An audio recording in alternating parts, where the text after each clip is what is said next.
All right. What's good, everyone? Another episode. Big fight weekend ahead. Bunch of stuff to go over. We got Will and Ryan with us. How we doing tonight, fellas? Pretty good, you guys. Good. Ryan, how we doing? Great. Good.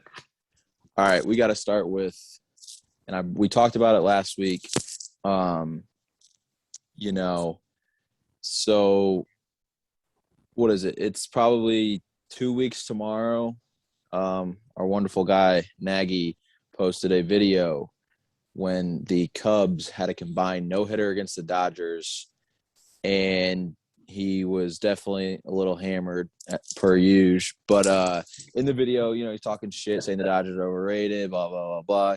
Cubs were, I think 2 or 1 games out of first place when they won that game. Since then, they have not won a baseball game. They're on an 11-game losing streak. And, they're getting murdered in games, too. It's not even close. You guys are both Cubs fans, right? Yeah. Unfortunately. Yeah, okay. He's to blame for this losing streak, clearly. He posted an apology video last night, and since that point, they won the rest of the game. Now, granted, they were down 7-0 when he posted it, but they won the rest of the game by 2 runs. If they win tonight, if I'm a Cubs fan, I would be thinking, why the fuck didn't he post this a week ago? Because in our thing last week, I said to him, dude, you owe everyone an apology. You owe the Cubs Nation an apology. This is all on you. And this was when they were on a 6-game losing streak. And then it got to 11. He finally did it. But, he's to blame here. What are your guys' thoughts? Go ahead, Will. I'll let you go first. Will was with him when the video was recorded. I kind of feel responsible because I should have cut him off before it got to that point. So I guess to Cubs Nation, this is also my apology because I could have stopped that before it got that far. If we lose tonight, that'll be tied for the Cubs' longest losing streak since 1998. So that doesn't feel good to hear when I say it out loud. But in the same breath, I think that the baseball gods were like, you know what, we're gonna make you sweat this one out. We're gonna make you tough this one out, and then hopefully tonight's the night that changes. They hopefully they take his apology and run with it, and we can get a dub for a change because this is sickening. This is awesome. Yeah, Ryan? I don't know. I don't think there's anything wrong with celebrating whether it's a one-person no-hitter or 20 pitchers through a combined no-hitter. The Cubs have no one to blame but themselves, especially the Ricketts family. You traded this past offseason, you traded away or let them walk Yu Darvish, Kyle Schwarber, and Castellanos. And just so happened to be there, all 3 on the All-Star team this coming up. Yeah, but at least they. Darvish though, you misspoke, so I'm going to interrupt you. They at least traded Darvish and they got something for him. The other 2, I agree with you. They just let him walk. Yes, go on. They traded him for a pack of gum.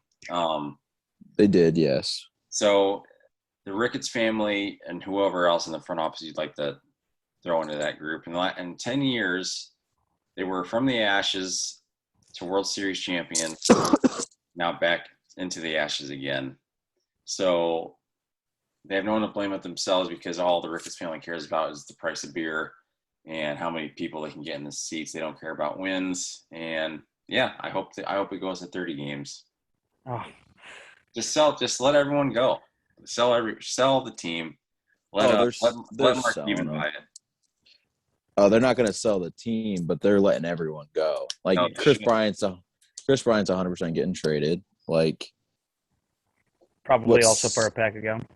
What sucks is, I don't know. I think a good team would definitely give up something for Chris Bryant. It's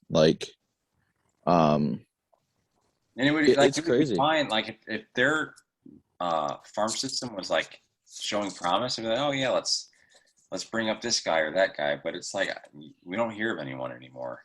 Brennan Davis like 2010, 2011, we had all these young promising guys. They always had a top three or top 5 draft pick to further stack the farm system. And now I couldn't tell you who their top prospect is right now. Brennan Davis, he's a stud, actually. He's really good. I don't know why he hasn't been brought up, to be honest with you, especially with all the injuries lately. Yeah. He plays every outfield position. He's a stud, but no, I do agree with you because there was that 3-year span of the Cubs sucking that everyone's like, well, they have the number one farm system. They have the number one farm system. They have the number one farm system. Now, it doesn't seem that way, but they're definitely trending downwards. I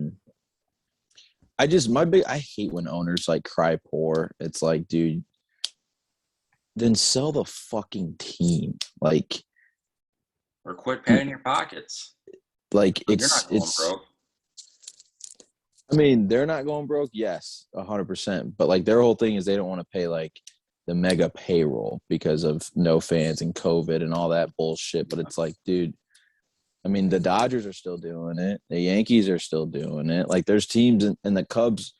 I mean, they're probably behind the Dodgers and the Yankees for third wealthiest team / make the most money, worth the most money in terms of baseball.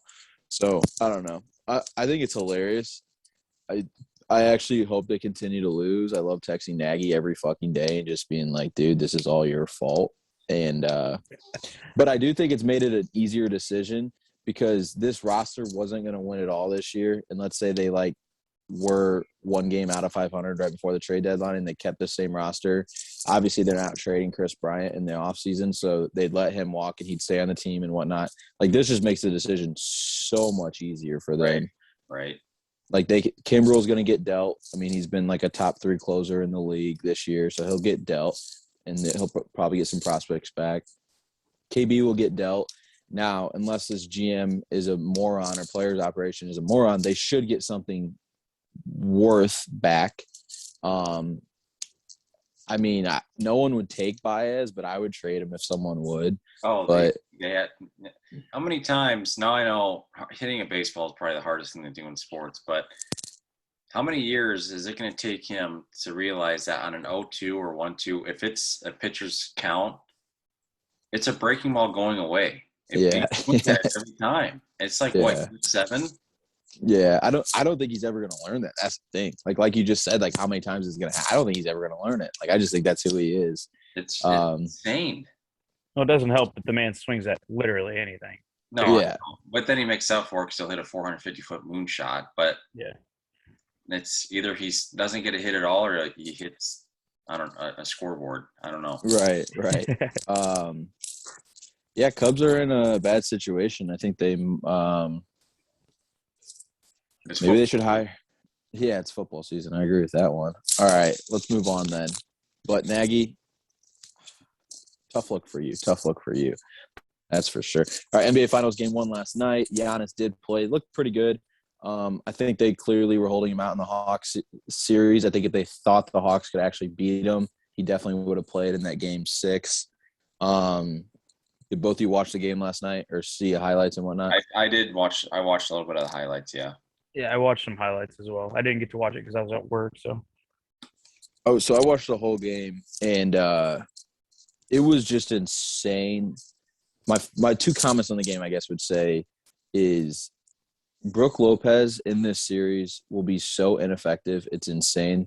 The Bucks switch everything, and all they do is Devin Booker, Chris Paul run a pick and roll. Yeah. With whoever Brook Lopez is guarding, and Brook Lopez is on them. They probably scored 70 points while he was a primary defender. It was absurd. And the Bucks made no switches. And, in the second half, they put Bobby Portis in, and Chris Paul hit some shots on Bobby Portis. They were pretty tough shots, but, Chris Paul was already in a great rhythm.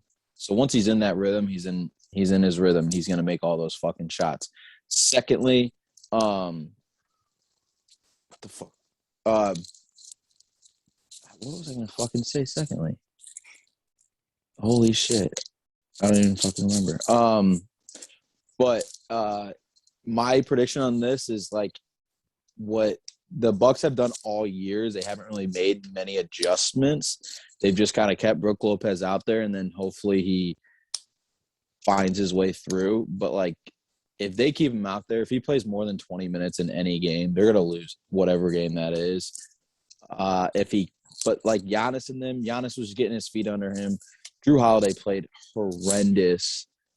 That was I gonna say also is watching that game yesterday with Chris Middleton, even Giannis sometimes, Devin Booker, Chris Paul is like it was just a middle finger to all the analytical guys who say mid-range jump shots are just the worst jump shot or the worst shot in basketball because that Chris Paul and Devin Booker, that's all they shot. Chris Middleton shot a shit ton, and like they're both in the NBA Finals. So I hate analytical people, and they can fuck off. And that was a great thing to watch last night. But what do you guys think about the series moving forward? I think Ayton really held it down with 19 boards. That's for sure. Especially when you consider the size advantage that the Bucks have. Yeah. I think that's really impressive. 19 boards. Although I think the Suns. I feel like the Suns will win. I don't think that the Bucks bench is going to be able to compete for the entire series. Yeah, Dario Saric did tear his ACL. He had a few good games against the Clippers, so that's a pretty big blow for the Suns bench. But yeah, I agree with you. I feel like this is just kind of a team of destiny in 2021 for the Suns. Kind of Chris Paul kind of came alive in his first finals, and then Devin Booker, I feel like he's always kind of been in the up and coming, one of the younger guys, and he's finally getting a showcase in the biggest stage for the NBA. So I think their biggest test, they finished them off in the first round of the Lakers. I feel like they faced their toughest matchup then, and they just kind of now the Bucks are probably going to be pretty tough too. But I feel like the rest of the West was pretty easy for the Suns. Yeah, for sure. And that, like the Lakers series, that would have been really interesting to see if AD never got hurt. So I do think the Suns would have won one or two more games too, but I think the Lakers ultimately would have won, but it would have been a really good series to watch. Yeah. But the Bucks, I mean, they've been down a lot. They lost game 1 against the Hawks at home. They were down 2-0 to the Brooklyn Nets. Like they've been down before. I think, them getting like Giannis playing again, they had to get a little used to it. Drew Holiday, I think if he plays a little just average, I think that game's way different too. But the Bucks have to yeah, he was horrible. Yeah. Well, the Bucks have to make some adjustments for sure. And Monty Williams is a great coach. Shout out Notre Dame guy, but he's a great coach. He made a few adjustments coming out in the third quarter, which were great. Yeah, it'll be an interesting series though. I'm excited for it because I think that they'll go back and forth. It might be kind of like the Brooklyn series. DeAndre Ayton, like you said though, he played his ass off, man. He's good. They have a great mix of young top talent and old guys like Jay Crowder, and Campaign, dude. Like who would have ever thought Campaign would be where he's at? But he's good. All right, big fight this weekend. McGregor, Poirier, round 3. Anytime McGregor's fighting, even if he's out of his prime, in his prime, no one really knows. Maybe him getting his ass kicked the last few times out has kind of like remotivated him. But big fight. I think it's the first like full capacity fight in Vegas. So everyone will be back out. That Las Vegas is where UFC is and everything. What are you guys' thoughts on the fight? Oh, man, I think McGregor comes out on top of that. I'm going to be honest. I'm just going to flat out say it. I see too many people treating him like he's a tax write-off right now because he's been getting his ass kicked. But that's very warranted. I mean, when you take so much time off from the sport and then you kind of just jump back into things. Yeah, but then you can't expect the same treatment, though. Yeah, I mean, it is warranted. I understand people's, opinion and reasoning for saying that, oh, well, I don't think he's got it in him anymore. But I think the keys to this fight are Conor keeping the game on its feet and Conor switching his lead leg. The last fight, the entire time, Conor stood on his same lead leg and got destroyed because of it. What was the final word? Did it go all the distance in the last fight? Connor got knocked out. That's right. And what, like third round? I think so. Yeah, okay. I do agree with you though. I think everything like I think it's warranted to shit on him right now because he went boxing route. He kind of was just worried about his money and everything. And he kind of got his ass kicked a little bit. I do think the last time him getting an ass kicked has like because he's a fighter. Like I think it brought him back to like, okay, I got to go back into this. I need to fight. Like fuck the money. I've made it. Let's get back to winning. So I agree with you on that, Ryan. It feels like what Conor McGregor are we gonna get? Yeah, for sure. I watched him fight where he just kind of like showboats, and then he catches one to the chin, and that's kind of the end of it. And then you get the McGregor that had the belt. I mean, so The Nate Diaz McGregor. Yeah. I was just about to say, if he loses this fight, though, him and Nate Diaz and him have to fight. Because the winner of this fight gets the shot at the title, right? That's yeah. What they're playing for, they're fighting for.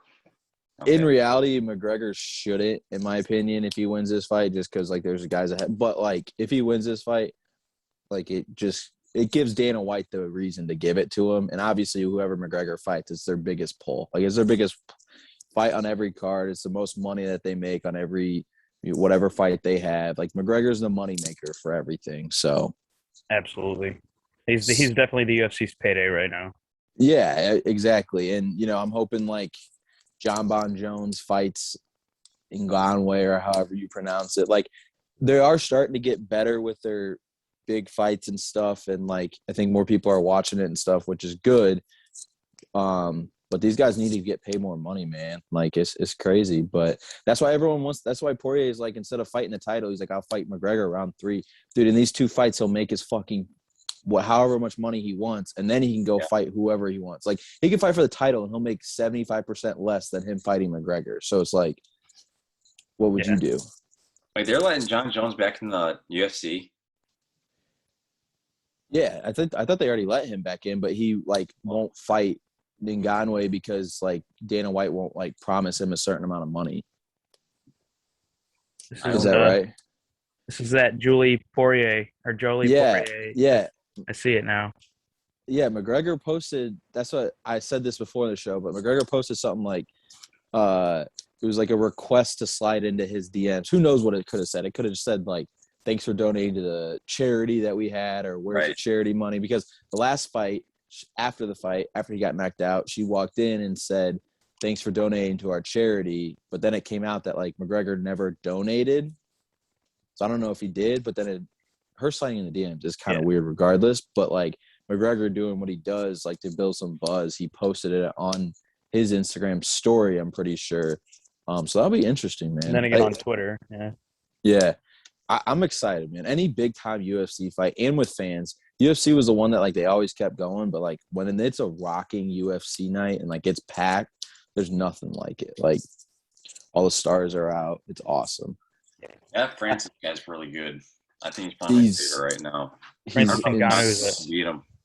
He's insane. I mean, he's just so big and so powerful, and he is insane. I saw.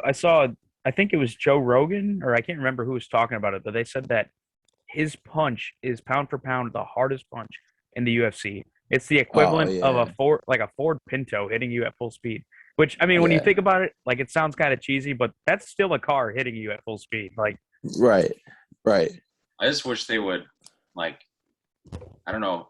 Obviously the marketing team. I just wish they'd kind of showcase the non-main event, like the guys are like up and coming or undercard. Yeah, they do undercard. Like I just like you might hear like obviously like the main event, but then like maybe the second and third biggest fight of the night. But like these guys are like this is their first fight on pay-per-view.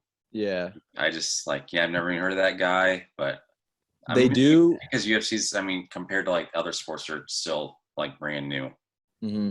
They do with Sean O'Malley. He's like the one guy that like isn't ranked or anything, and he gets all the pub. Like he's kind of like a skinny, like he fights in a way different weight class, but he kind of brings like that McGregor vibe where like he's pretty crazy. Like he talks a lot of shit. Like people love him and stuff. Like he's not ranked yet, like he probably would be. He had one fight where he was beating the fuck out of this guy and he broke his foot or his leg or whatever. Yeah. And he lost because he got, obviously the fight had to stop, but like he would have won the fight and he probably would be ranked right now. But like he's a stud and I think they're hoping to like get him in there. But like he's like the only guy. I agree with you though, because like you can watch some of these fights and these people just go at it. Like they're going at it, scrapping. And you're like, dude, this is awesome. Like who are these guys? Like talk about them more. And I think it's just because the sport has been around long, you know, like so like these AAA baseball players, you'll know everything because it's like they've been fight. Like people nowadays are now like starting to train like, oh, I want to be an MMA fighter. But like before it was just kind of like, oh, I was a college wrestler, or like, oh, I like to get in fights. So Right. I think a big thing with that is that when you think about Conor McGregor up and coming, you think about Sean O'Malley up and coming, they kind of put themselves on the map. It wasn't really the UFC putting them on the map.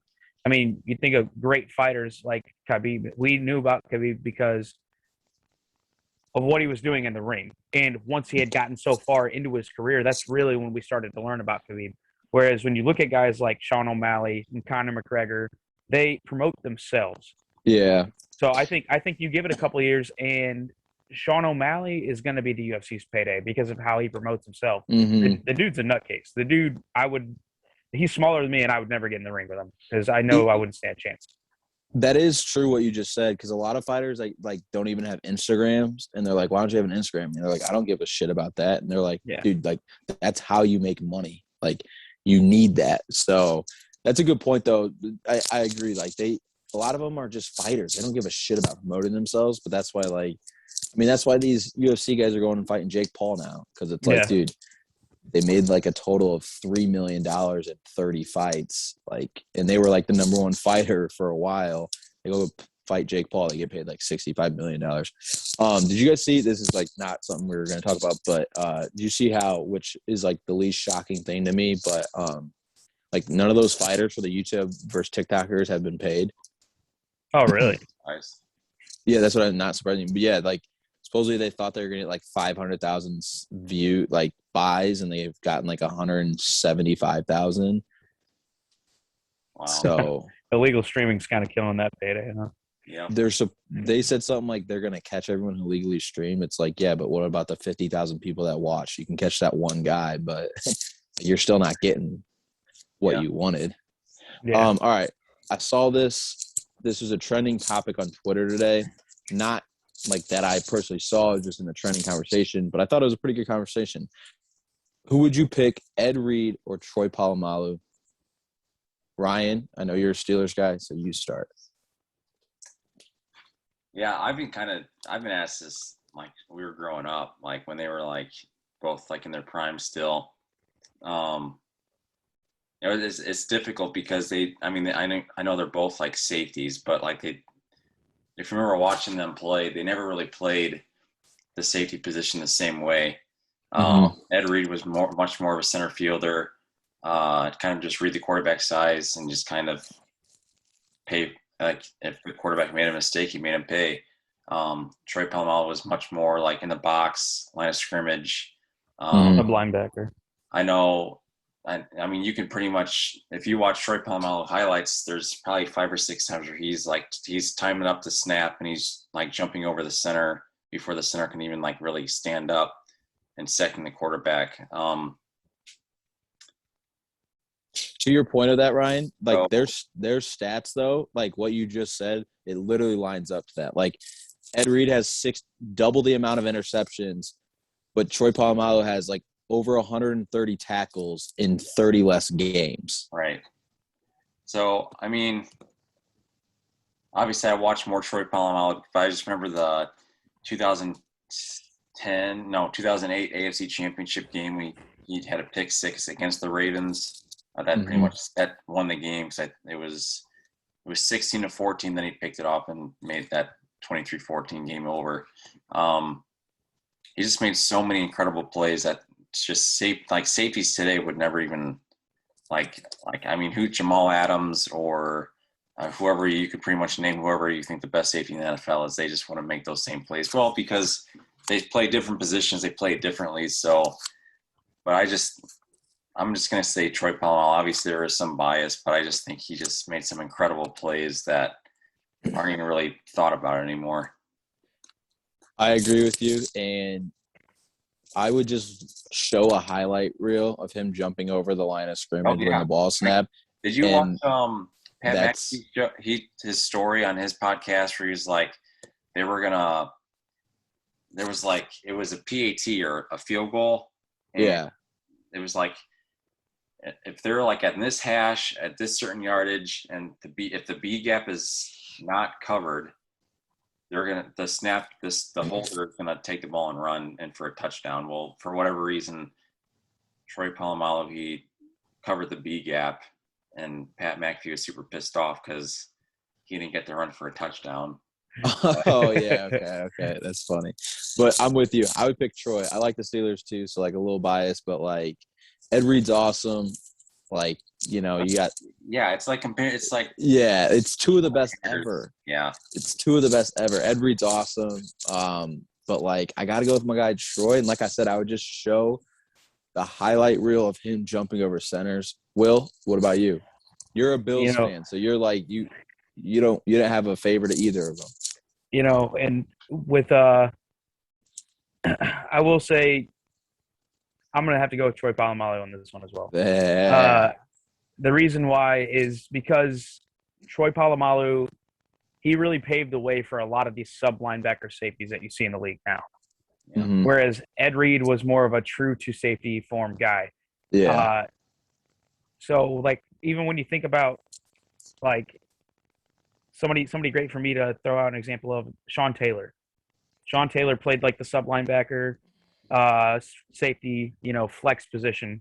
And I think that Troy, but I think what's more important is that Troy embodied the sub linebacker safety position. And when you think about that Ravens defense, you can name a dozen players that Ed Reed has played with that were great. Whereas when you think about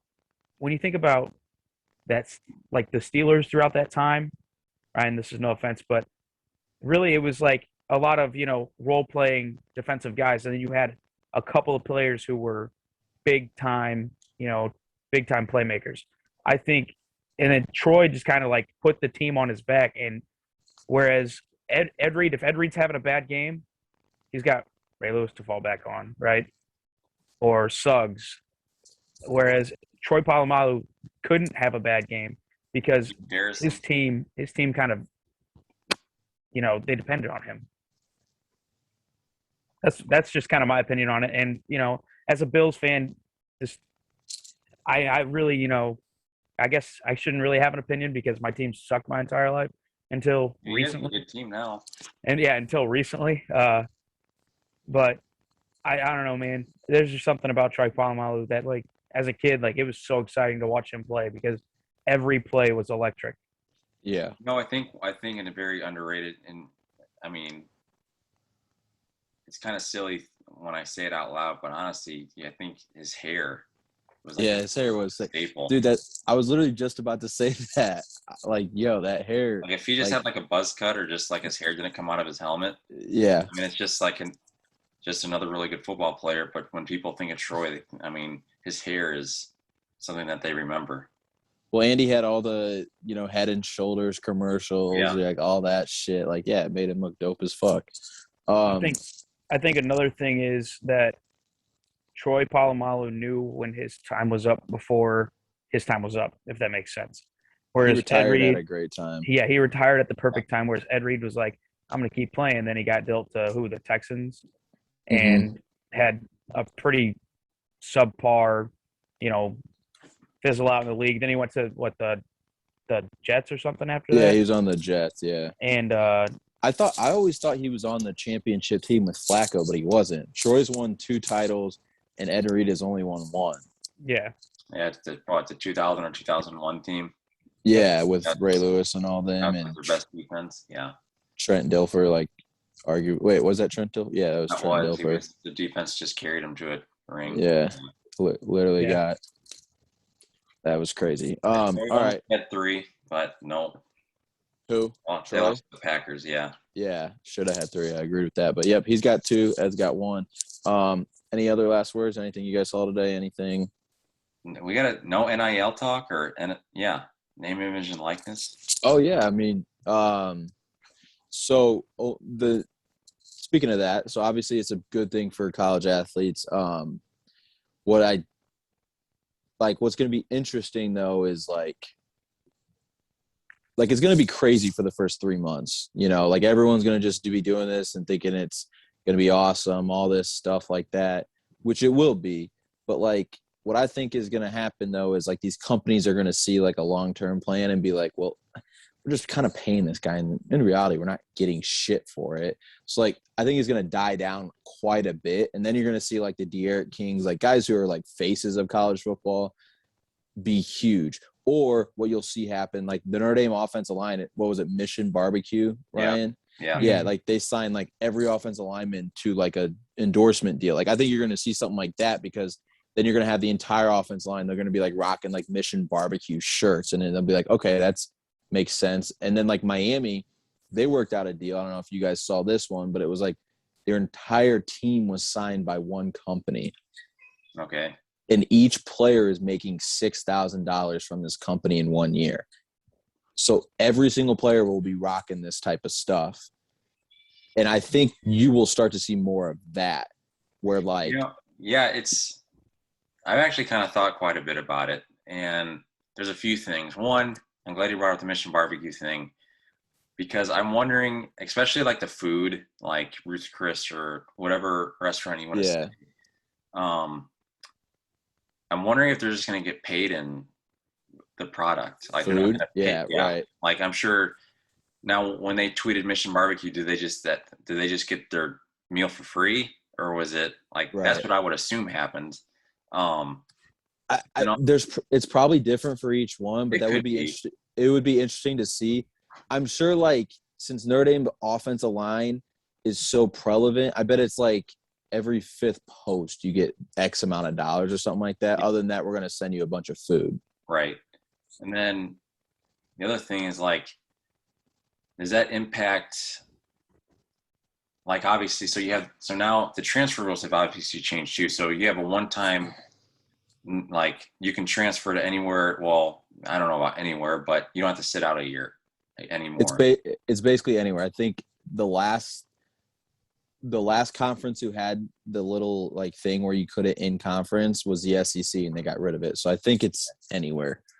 Now does that impact like how you? So the person I was thinking of is you guys probably won't know him, but his name is Parker Boudreaux, and he man, yeah, I remember Parker. He committed to Notre Dame. He had a super like pulling a semi truck on his commitment video and all that. Well, then he wasn't getting early playing time at Notre Dame, so he went to UCF.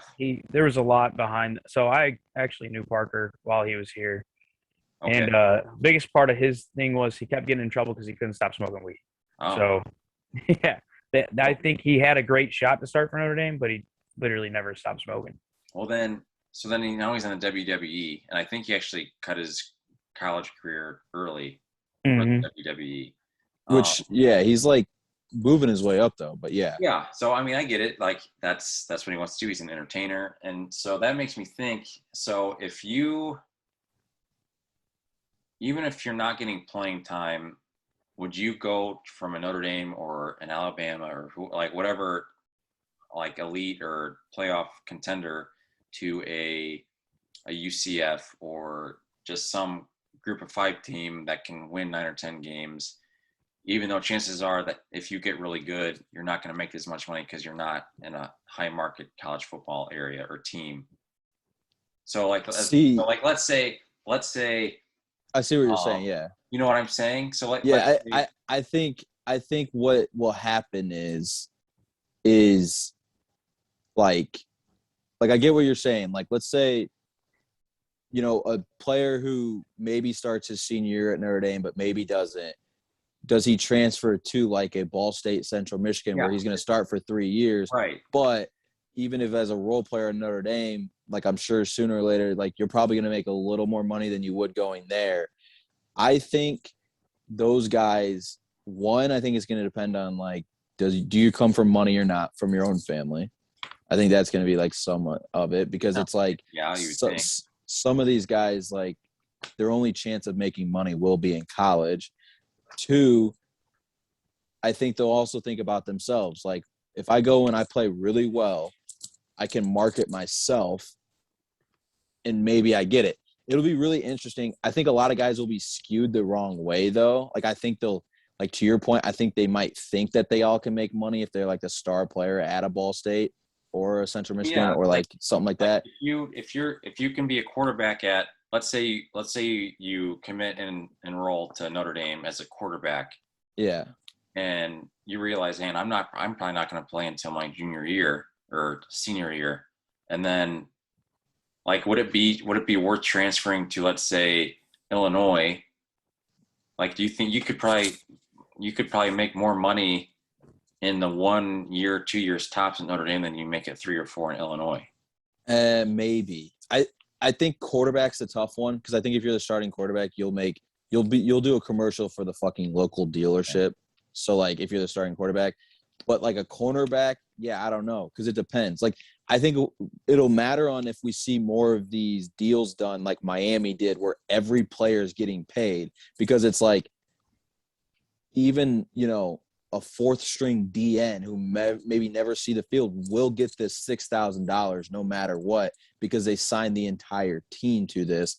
Whereas, like, if you go to like a Western Kentucky, you know, you're not getting that. So you're banking on you becoming good. Let's say you play like corner or DN where you're not as marketable and everything like that. So you're banking on that. Now, like, you get, obviously, like, you're still getting school paid for and everything. So, like, at Miami, just that one thing, the $6,000 a year, you know, that's $24,000 a year, or $24,000 total. Are you getting that at a Western Kentucky being a starter for 2 years? Probably not. Like, unless you have like a crazy social media following. But then it's also, though, because I mean, it isn't. The 2 years at Western Kentucky will potentially get me a combine invite, or whether it be I'm going to be buried. I'm going to be the 3rd string defensive end for 4 years at Miami. I'm probably never going to get noticed. Maybe, but also if you start for 1 year and have a good year, you have a combine invite no matter what. Yeah, you're right. But I mean, so, I'm thinking of this strictly because of the money thing, because that's what you're saying. Will this affect people transferring? Because in reality, I think a lot of people aren't going to be thinking right, and they're not going to be thinking about playing. Like, I'm going to just be honest. It's going to affect a lot of like recruiting. Yes. So, like, for example, when Kyle Hamilton leaves Notre Dame, and the coaches are going to pull up, Kyle Hamilton made $150,000 senior year. Like, this could be you. Like, you could be the next Kyle Hamilton making 6 figures. Yeah. I think football. I think a big thing on that is, like, how is it going to affect these smaller schools when you think of it like that? Because now these players are going to say, okay, well, I want to go to a school that's going to get me national attention, because this national attention is going to, or, you know, might end up in this endorsement deal. So I think it's probably going to make recruiting a lot tougher on the smaller schools, the Ball States, or like the Western Michigans. It will, but I mean, at the same time, the schools that will have the ability to use the NIL to their advantage, and they only have so much space. I was just about to say that. In reality, like, a 2-star is not going to go to Notre Dame because they just physically can't. So, like, they're still going to go to their Ball States. But I do think so. Like, the number one earner so far is this gymnast from LSU. She had like 13 million followers on TikTok. Yeah. She's made like 150 grand already.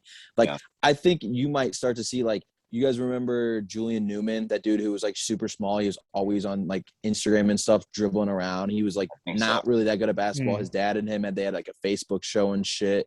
Like someone like that. Let's say he's just like pretty good though. Like, they might just stay at home because they will make a buttload of money no matter what school they go to, just because they have 3 million Instagram followers.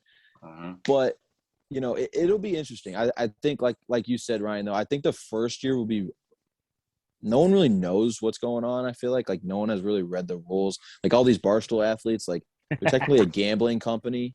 So it's like they have to really watch, because I don't really know why they ran to that, but – and you could you can get suspended for like the full year if you like promote a gambling thing. So like they have to watch it, and they have like 9,000 athletes. These guys aren't getting paid. They're probably just getting merch bags. You know what I mean? And they're probably just gonna get like the Nelk boys when they fucking send their little bags like influencers. Like Now, are Barstool's you just only doing allowed that to with. be with one company? No, like De'Aaron King is with like 7. Like Okay. I don't. You can have as many sponsorships or You just endorsements. it just can't be like any like drug, Or like, alcohol. Yeah. Some schools are banning clubs, but like that's not an NCAA thing. It's just school by school, Yeah. and then gambling, and then there's one other thing. Like BYU, you can't be with a coffee company. Like the fuck. But all right, this is a question then. We'll probably talk about this all football year. Oh, So like I know the Notre Dame side will definitely be talking about this. Yeah, but it's so and we'll find out more as the year goes on and stuff, and people will get more deals and whatnot. Name your top 3 athletes that you think would have made the most money if this would have came into effect. Let's just say it's always been a thing. We always said I guarantee we'll all have the same number 1. Reggie Who's Bush. yours? Reggie Bush. See, mine would be Tebow. I think Reggie Bush would be 2 for me. I don't. But just Tebow, bro. Tebow. Well, could he Tebow have? had the. Could he have? Yeah, I don't think he had the personality for it. Oh, it didn't matter. He was the wonder boy. He was the perfect child. He was the dude who did no wrong. He was the dude who should have been killed because his mom was gonna die if she had him. She would have been every poster child. And 2-time Heisman champion, or 1-time Heisman champion, 2-time champion. Like he had it. He had everything that when you see a movie and it's like, oh, that dude's like the star of the school. It's literally Tim Tebow. Like Reggie Bush for me would have been. I think a big reason why Reggie Bush would be number 1 is he's in LA. Yeah, but LA doesn't give a fuck about college sports. In 05, I think they did. No, the USC fans did. They don't, but like. Yeah, I don't know. I think he would have.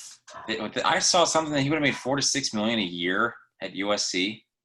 Oh, I bet Tebow would have made just like that too. Easily. Yeah, in Gainesville. I'm not saying Tim Tebow. Those guys would have. I'm not saying those guys would have definitely made that. Yeah, I'm not saying Tebow would have like not made anything. I just don't. $4 to $6 million is a lot for someone that's living in a dorm with no AC. Are you talking about like both of them? Like, yeah. So yeah, I just think I don't know. Bush would definitely be number 1. I'd say Zion at number 2. That's a good number 2. If you think about number 2. Yeah, I think like if you think about all the following he had from high school, like as a freshman in high school, this kid was getting national attention. That's probably my number 2 as well. Yeah, man, I can't believe they said Tebow would have made almost $10 million a year. I just know he's just. Dude, Tebow would have been like Neutrogena commercials. He would have been on everything. Tebow, like personality-wise, he can do commercials now and stuff. Like he has that like, I mean, I don't know if it's fake, but like fake Christian like vibe to him, and it's like everyone loves to see that on a commercial. Tebow would have ran through. Reggie, I bet Reggie Bush would have made at least $5 million a year. Like he would have absolutely tore up. Matt Leinart too, though. Like Matt Leinart was the bigger star the first year that they were together than Reggie Bush was out there. Yeah. Zion would have made a fuckload of money. Basketball would be so interesting. Like Zion, would he have gotten a shoe before he went there? Like would have Reebok been like, dude, we'll sign you because you can go get a shoe endorsement. Now it's weird now because are you gonna have kids going overseas for a year? Probably not. Oh yeah, you will. They'll still make more money overseas. Like there's only a hand. Like the 4 we just named between Reggie Bush, Tim Tebow, Zion, and Matt Leinart. Like those 4 are like very rare, very rare. Like in reality, the most a kid will make on average will be like $300,000 to $500,000. Overseas, you're getting paid $3 to $4 million, $2 to $4 million. So like those guys will still go there. Yeah. But also, I don't think Actually, I would take that back though. To your point, or to no one's point, I just thought about this. Like Nike, like I don't think you could wear Reebok with it. That's probably another rule in there. It's like you can't be like a Nike athlete and go to Kansas. Yeah. So Yeah. but will that sway more people to be like, hey, you have to go to an Under Armour school and then we'll give you a shoe? Like that's where it would get a little dicey, I guess. Who knows? I don't know. Who's the one athlete now that you think will benefit the most?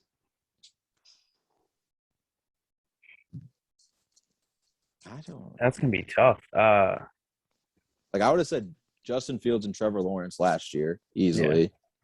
Maybe Tua's younger brother now. He's up and coming for Bama. Maryland. He's at Maryland now. Oh, is he at Maryland? Yeah, he's ass too, so no chance. Well, I was gonna say just off a namesake, like if you think that his brother he'll get something, he'll get something for sure. Honestly, like Spencer Rattler, like he's kind of got that. Yeah, fine. If they can be good, he's got the personality to really take advantage of it. There's Alabama players will make money, and they already do, but like their quarterbacks are never like the most advertised guy anyways. So like I don't think their quarterbacks will ever really like bank out. But like if you're the quarterback at A&M, Ohio State, honestly Notre Dame, like a Power 5 school. Like what if Brady Quinn was in this era? Brady Quinn would have made a good amount of money for Vince sure. Young, Cam Newton. Those guys would have made a good amount of money. Yeah. But like, yeah, if Notre Dame and Stanford were smart, because I think they have like out of every, like obviously Harvard and those schools have the most, but like in terms of Power 5 schools, Notre Dame and Stanford are above everyone else of like most CEOs at Power 500 companies and whatnot. Like they could just pay everyone whatever the fuck they wanted. But like Notre Dame never will. Notre Dame has about their money. Notre Dame has a better chance than Stanford. Stanford has like negative 50% chance of ever doing anything like that. Like, but Notre Dame probably there's a few guys who might do it, but like it would be interesting if Notre Dame and Stanford were just like fuck it, let's do it. Like Stanford could get everyone. Maybe it would make a stands first. Huh? They have to fill their stands first. That's a city who does not like football for whatever. No. The NIL thing, you could like the school technically can't pay them. I'm saying they'd have to get they don't have to fill their stands. If a CEO of a Apple is paying a player to rep Apple, it doesn't affect Stanford at all. That's right. Yeah, that's correct. I don't know. I bet they do not care. I agree with you. The number one game is always when Notre Dame plays out there. But I do think if they somehow got like the years that they were good, they would like sell out. I mean, it would be a little bit of a struggle, but like they were really good. I bet they would get players. But it'll be interesting for sure. It'll be really interesting. So we'll get into that more definitely as the year goes on and we see more. But Ohio State, that's another one. They have their fans are so crazy and whatnot. Like if you're the starting quarterback at Ohio State and you're good, they will. I think you can definitely make a good amount of money there. Yeah, definitely. Yeah, it'll be interesting though. I think someone did like a weird study, and I think they said Spencer Rattler has like the best chance of earning the most money this year. Which I think on Instagram before he even played a game. That's what I'm saying. Yeah, like 50,000 likes on Instagram. Yeah, well, those guys are now he was in definitely that show too, right? I was just about to say it helped that he was in that. What was it, QB1 or whatever? Yeah. Guys will definitely try to vouch to be in that show now. Now, I mean, if they didn't get rid of what was that one show where they'd go to the JUCO? It's you. Yeah, like guys would go there and they have more followers than half the kids playing in college football, and then they could go to like a Florida State and make money because they were in Last Chance U. But anything else? No. Sounds four. Will, appreciate you joining us. Glad to have you on the Thanks squad for having now. me, guys. So you'll be back. AJ Titties, you didn't respond to any of our tweets last week. We called you out and find it disrespectful. We were on your side and we wanted the Suns to fly you out and sit you courtside, and you didn't respond to us. So we will clip this. Maybe she secretly is courtside because they got the game 1 dub last night. So yeah, she's in like the Virgin Islands or something now, but Oh, she should shit. be courtside. I don't think they would give her a ticket, but they should. They owe everything to her. But we'll see everyone next week, and peace out. Take it easy, guys.